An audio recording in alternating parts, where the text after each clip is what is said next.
Percussion of borders of heart. तो सबसे पहले हम क्या करते हैं, इकरा बॉर्डर ऑफ लेफ्ट बॉर्डर करते हैं, ठीक है। तो देखो लेफ्ट बॉर्डर में हमने पहले बीट को कर लिया था लोकेट, है ना, बीट को लोकेट कर लिया था। तो अभी हम क्या करेंगे, मीड एक्सिलरी आम राखी दो, सॉरी आम राखी दो, हाँ एम राखी दो, એટલે તમને કમ્ફર્ટેબલ લાગે ना, राइट। तो देखो ये एंटीरियर बॉर्डर, ये पोस्टीरियर बॉर्डर ऑफ एक्सिला, तो ये बीच में से क्या हो गई, this is mid axillary line, बराबर। तो ये फिफ्थ इंटरकोस्टल स्पेस को क्या करनी पड़ेगी, हमको प्रेस करनी पड़ेगी, क्योंकि क्या है शेप ऑफ, हाँ कर्व है ना। तो देखो ये मैंने फिफ्थ इंटरकोस्टल स्पेस में मैंने उंगली डाली है ना। तो पहले कैसे जाती है, ये कैसे जाती है, और फिर क्या करती है वो अपना डायरेक्शन चेंज करती है ना। तो मैंने फिफ्थ इंटरकोस्टल स्पेस में मैं कहाँ पे हूँ अभी, मिड एक्सिलरी लाइन पे। तो अभी मैं क्या करूंगी, कैसा आना चाहिए, नोट कैसा आना चाहिए, हाँ नोट, सुनो परकशन का रूल, जो फ्लेक्सीमीटर है वो टच करेगा, बाकी की उंगली टच नहीं करेगी वरना वाइब्रेशन विल डाई। जो मार रहा है वो कौन है, फ्लेक्सर। एल्बो नहीं मिलना चाहिए, कौन मिलना चाहिए, सिर्फ रिस्ट। और एक जगह पे कितनी बार मारना है, मैक्सिमम 3 मिनिमम 2। रेजोनेंट होगा क्योंकि वहां पे अभी लंग्स टिश्यू है। अगर कोई बहुत फैटी है तो थोड़ा सा डर उसका है, लेकिन बोन के ऊपर बोनी रेजोनेंट, लंग के ऊपर एरी रेजोनेंट। तो रेजोनेंट है ना, तो वी विल मूव मीडियली, है ना, रेजोनेंट, ठीक है। इंटरस्पेस में उंगली घसाना बहुत डिफिकल्ट है, लेकिन आपको कोशिश करना है। पहले कहा थी मेरी उंगली रिब के ऊपर थी, रिब के ऊपर थी तो क्या आ रहा था, रेजोनेंट। फिर मैंने बराबर उसको प्रेस किया तो फिर क्या हुआ बेटा, तुमको पता चला ना, उसको भी पता चलता है वो सब, देखे ना, डल हुआ। कहाँ पे डल हुआ, एग्जैक्टली जहां पे हमने एपेक्स बीट का लोकेशन किया था। तो एपेक्स बीट का या एपेक्स पल्स का डेफिनेशन क्या है, lower most outer most part of heart, है ना। तो जब मैं मिड एक्सिलरी लाइन से परकस करते करते मीडियल आ रही हूँ, तो जो सबसे आउटर मोस्ट कौन है, फिफ्थ इंटरकोस्टल स्पेस में एपेक्स पल्स। और अगर मैं सिक्स्थ इंटरकोस्टल स्पेस में अगर मैं करूंगी, है ना, तो या तो मुझे वो रेजोनेंट आएगा, और एकदम कौन है हार्ट के नीचे, डायफ्राम। और डायफ्राम के नीचे कौन है, स्टमक है। तो स्टमक अगर फुल होगा तो डल आएगा, और स्टमक में अगर एयर बबल होगा तो टिम्पैनी। तो मेरा कहने का मतलब ये है कि लेफ्ट बॉर्डर हार्ट में चालू, सबसे पहले तो आपको एपेक्स बीट को लोकेट करना पड़ेगा। एपेक्स बीट को जिसमें लोकेट किया, वही इंटरस्पेस को स्ट्रेस करते करते मिड एक्सिलरी लाइन में परकस करते करते आइए, जब तक आपको क्या नहीं होता पता, डलनेस। फिर उसको क्या करेंगे, हम मार्क करेंगे। बेटा पेन ढूंढना कहाँ पे रख दिया, वेरी गुड। तो मार्क करेंगे, ये पहले पॉइंट को मार्क किया, ठीक है, मैं मार्क करी हूँ ना, आपकी हाँ कंसेंट है ना। अभी क्या करेंगे, एक बॉर्डर ऊपर। तो शेप कैसा है हार्ट का, प्रीपोडियम का, सरफेस मार्किंग में दिखाते हैं ना एनाटॉमी में। तो सेकंड इंटरकोस्टल स्पेस में 2 सेंटीमीटर और फिफ्थ इंटरकोस्टल स्पेस में 5 सेंटीमीटर। तो इतना थोड़ा सा बुद्धि लगाओ, थर्ड और फोर्थ में क्या रहेगा, अराउंड 2 और 9 के बीच में, है ना। कार्डियक सरफेस मार्किंग हार्ट में क्या सिखाते हैं कि सेकंड में कौन सा पॉइंट करो, 2 सेंटीमीटर, सही बताया ना मैंने। आईएमपी है ना कार्डियक का सरफेस मार्किंग, 40 है ना रिकॉर्डिंग। और यहाँ पे हमने क्या बोला कि फिफ्थ इंटरकोस्टल स्पेस में 9, तो दोनों के बीच में होगा। 2 और 9 के बीच में क्या क्या हो सकता है, 3, 4, 5, 6, 7, 8, 9। तो अगर कॉमन सेंस भी हम उसको लगाए तो थर्ड इंटरस्पेस में वो होगा थोड़ा सा 4 या 5 सेंटीमीटर, है ना, away from mid spinal line. और फोर्थ इंटरस्पेस में क्या होगा, 6-7 इंटर, है ना। पर फिर भी हम एकदम क्या करते हैं, करेक्ट करते हैं। तो वापस हम क्या करेंगे, अभी पहले फिफ्थ को पकड़ी थी, अभी हम किसको पकड़ेंगे, फोर्थ को पकड़ेंगे। फिर हम कहाँ जाएंगे, मिड एक्सिलरी लाइन में। फिर मैं क्या करूंगी, वापस रेजोनेंट, आ रही ना आवाज, रेजोनेंट। देखो बोन पे होगा ना तो भी रेजोनेंट आएगा। तो हमको मेक श्योर करना है कि हमारी उंगली कहाँ पे है, इंटरस्पेस में। ये थोड़ा क्या है कि इंटरस्पेस में मेरी उंगली घुस नहीं रही ना, और बोन पे जा रही है, उसकी वजह से क्या आ रही है आवाज, रेजोनेंट आ रही है, पर मुझे लग रहा है कि ये थोड़ा सा डल है ना compare to the this resonant. तो पर फिर भी मैं और अंदर जाने की कोशिश करती हूँ। डल है, यस। तो ये मैंने लोकेट कर लिया, ठीक है। ये हो गया मेरा फोर्थ इंटरस्पेस में, ठीक है। फिर मैं वापस चालू करती हूँ। अभी मैं ना थोड़ा सा अंदर से चालू करती हूँ। आइडियली हमको कहाँ से चालू करना है? मिड एक्सिल लाइन से। तो वापस मेरे को थर्ड इंटरस्पेस में कहाँ से चालू करना है? मिड एक्सिल लाइन में।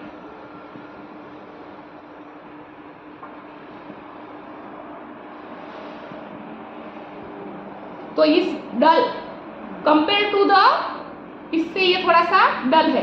तो ऐसे करते करते मुझे क्या मिलेगा? Left border of heart. Ready? अगर ये बराबर थोड़ा नॉर्मल है, ये इज अराउंड 4 सेंटीमीटर, और फिर सेकंड में कितना होगा? Around 2 centimetre.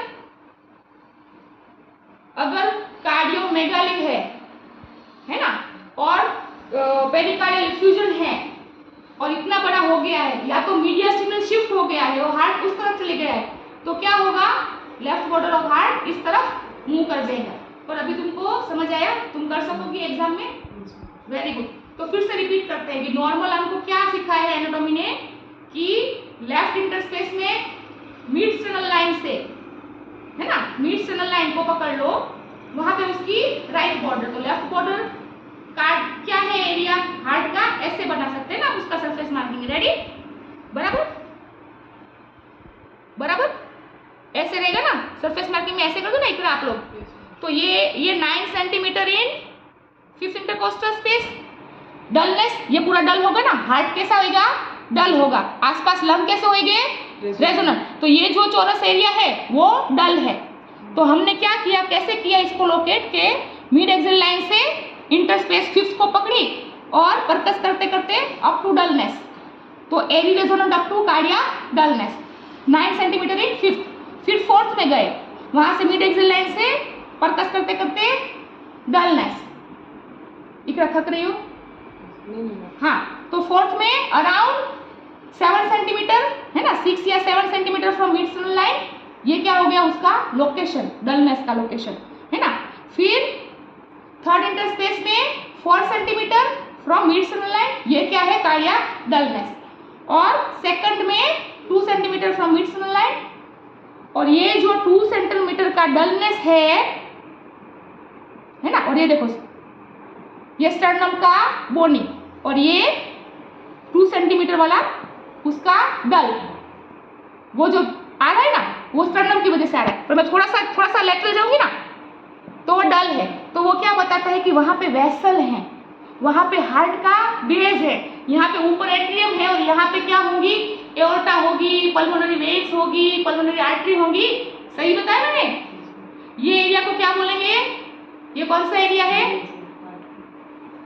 ऑस्कल्टेशन के टाइम तुम इसको कौन सा एरिया बोलती हो? लेफ्ट साइड को पल्मोनरी एरिया बोलते हैं, और राइट साइड को एओर्टिक। कैसे याद रखेंगे? राइट में र है, तो राइट साइड का 2 सेंटीमीटर इज र, एओर्टा, और पल्मोनरी में ल है, लेफ्ट साइड का लेफ्ट इज पल्मोनरी। तो अगर ये एरिया बहुत बड़ा है तो पल्मोनरी वेन का डायलेशन है, एन्यूरिज्म है ना, या तो राइट एट्रियम का कोई प्रॉब्लम है। समझ आया? तो परकशन है, तो हम परकशन आता है तो हम बेयर हैंड से भी क्या कर सकते हैं? कार्डियोमेगाली को और वेसल्स के एब्नॉर्मलिटी को हम लोकेट कर सकते हैं। तो percussion is a very good art. और अभी क्या हो रहा है? ऑब्सोलीट, क्योंकि कोई प्रैक्टिस नहीं कर रहा है। बच्चे क्या चाहते हैं कि छोटी छोटी टेक्स्ट बुक खरीदना चाहते हैं। तो अभी लोग क्या कर रहे हैं, पब्लिशर्स क्या कर रहे हैं? परकशन को बस निकाल ही दिया है टेक्स्ट बुक में से। अभी सभी एग्जामिनेशन में, सीवीएस में, आरएस में इतना ही परकशन बचेगा। और अभी सोचो, किसी दिन सोचो कि हम लोग इमरजेंसी कंडीशन में हैं, कोई बहुत बड़ा भूकंप आ गया, और जब तुम्हारे यूएसजी मशीन, तुम्हारे एक्सरे मशीन काम नहीं कर रहे, इलेक्ट्रिसिटी नहीं है, और तुम पेशेंट का एग्जामिनेशन नहीं कर पाओगे। तो अगर उसको तुम्हारे अर्थक्वेक में, तुम ट्रॉमा सेंटर में हो, पेशेंट आया है, पता नहीं चल रहा है क्या है, और तुमको लोकेट करना है कि कहाँ पे अंदर ब्लीडिंग हो रही है, तुमको कौन हेल्प करेगा? परकशन हेल्प करेगा।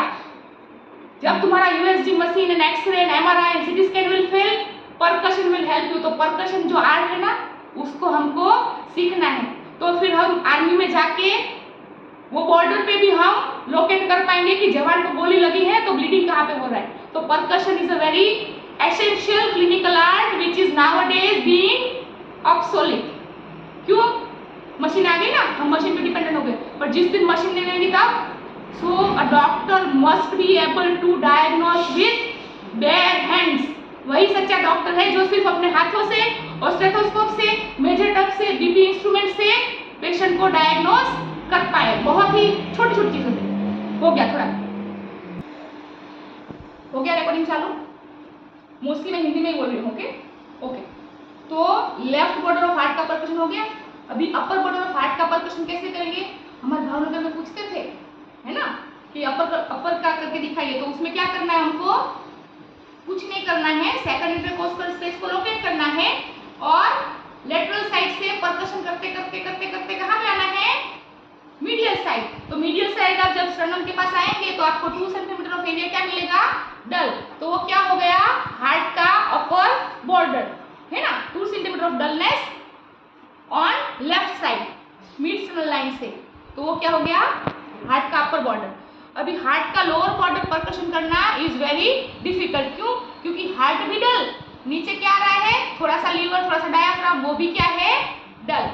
बराबर। तो इसके लिए हम हार्ट के लोअर बॉर्डर का परकशन नहीं करते हैं। रेडी? अभी हम करेंगे हार्ट के राइट बॉर्डर का परकशन। तो उसके लिए सबसे पहले हमको क्या करना है? हमको लीवर का अपर बॉर्डर को हमको डिमार्केट करना है। तो सबसे पहले हम मिड क्लेविकुलर, તમારે છે ને હવે અહીંયા આવી જવું પડે, તમારે થોડું નજીક આવે તો વાંધો નહીં હો। सबसे पहले हम मिड क्लेविकुलर लाइन को पकड़ेंगे, बराबर है ना। मिड क्लेविकुलर लाइन ये बराबर है इकरा, तुमको लग रहा है ये मिड क्लेविकुलर लाइन है? हाँ ठीक है। तो ये ऐसे सीधा जा रहा है। तो अभी हम second intercostal space mid clavicular line में जो क्लेविकल के पहले जो उंगली घुसती है ना, क्योंकि पूरा फर्स्ट इंटरस्पेस तो कहाँ है? क्लेविकल के नीचे है। तो तुम्हारी क्लेविकल के नीचे अगर तुमने ये एंगल पल्पेट नहीं हो रहा है और तुम्हारा क्लेविकल के नीचे जो पहली उंगली घुसा वो कौन सा है? Second interspace. क्योंकि फर्स्ट को तो क्लेविकल ने पूरा दबा दिया है, फर्स्ट इंटरस्पेस में आप उंगली नहीं डाल सकते। तो ये है कैसा होना चाहिए? रेजोनेंट। पर ये थोड़ा सा फैट पैड ऑफ ब्रेस्ट होता है ना, तो थोड़ा सा क्या लग रहा है? डल। पर ये है एक्चुअली रेजोनेंट। अब ये हो गया थर्ड इंटरस्पेस, रेजोनेंट, है ना। Fourth resonant, resonant. पता चला इकरा, है ना, मस्त एकदम। ये देखो, तो रेजोनेंट से डल ज़्यादा पता चलता है, टिम्पेनिक से डल ज़्यादा पता चलता है। इसीलिए सारे क्लिनिकल एग्जामिनेशन में हमारे वो पुराने क्लिनिशियन कितने होशियार थे जो 1800 की 1700 की सदी में हो गए। इधर ही रहो तुम, आप मत जाओ। हाँ, वो इतने होशियार थे ना कि उन्होंने क्या रूल बनाया? रेजोनेंट से डल, रेजोनेंट से डल। वो रिवर्स नहीं गए, क्योंकि रेजोनेंट से dull is easy to diagnose by ear, है ना। तो कितना उन्होंने अच्छा साइंस बनाया ना पूरा परकशन का। सो हमेशा देखना वो हॉर्सशू से डलनेस में भी कैसे कर रहे हैं। आप इधर से साइड में जा रहे हैं, है ना, तो टिम्पेनिक में से आप किधर जा रहे हैं? Towards the dullness. अच्छा लगता है ना हमको कुछ नया। हाँ, तो हम क्या किए? मिड क्लेविकुलर लाइन से पकड़ के नीचे उतरे। Resonant, resonant, resonant. कौन सा रेजोनेंट है ये? इंटरस्पेस में बोनी रेजोनेंट कि एरी रेजोनेंट? हाँ, लंग्स है ना। वैसे एरी रेजोनेंट कोई वर्ड नहीं है, पर बच्चे इतने कंफ्यूज होते हैं ना, वैसे ही सोचते हैं कि बोन के ऊपर रेजोनेंट और लंग्स तो डल। ऐसा मेरे को किसी ने बताया कल। लंग्स डल नहीं है, लंग्स क्या है? रेजोनेंट, है ना। तो लीवर का डलनेस ये है रेजोनेंट, ये है लीवर का डल, बराबर। तो अभी ये है सिक्स्थ, ये वाली थी फिफ्थ, है ना। तो या 6 या 7 में क्या होगा? लीवर का dullness on mid clavicular line, बराबर। तो अभी हमको क्या करना है? यहाँ से जाना है, जहाँ लीवर का डलनेस है ना, उसके पास वाली बॉर्डर पकड़ लो, ऊपर वाली इंटरस्पेस। पहले क्या किया? नीचे आए, लीवर का डलनेस पकड़ा।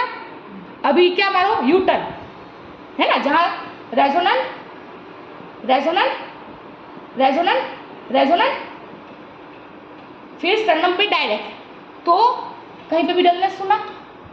नहीं सुना। ठीक है, अभी हम वापस क्या करते हैं, 5th इंटरकोस्टल स्पेस। 6 में हमें को डल लगा, तो 6 में हम मिड क्लेविकुलर लाइन से परकस करते करते कहाँ गए, अप टू द स्टर्नम। और पूरा क्या रहा, लंग का रेजोनेंट से स्टर्नम का रेजोनेंट। अभी हम रेजोनेंट रेजोनेंट रेजोनेंट रेजोनेंट है ना, है ना। तो ये नॉर्मल है इतना कि कुछ प्रॉब्लम है? नॉर्मल है। क्यों? क्योंकि राइट बॉर्डर कहाँ छुपा है, स्टर्नम के पीछे। तो अगर हार्ट कहीं गायोमेगाली होके या शिफ्ट की वजह से, मीडियस्टल शिफ्ट की वजह से इधर आया होता, तो हमको एरी रेजोनेंट से स्टर्नम का रेजोनेंट नहीं मिलता, बीच में कहीं पे क्या आ जाती, कार्डियक डलनेस। तो पूरा जो राइट साइड का हम क्या कर रहे हैं, पहले हमने लीवर के डलनेस को किया 7th में लोकेट, फिर ऊपर ऊपर चढ़ते गए।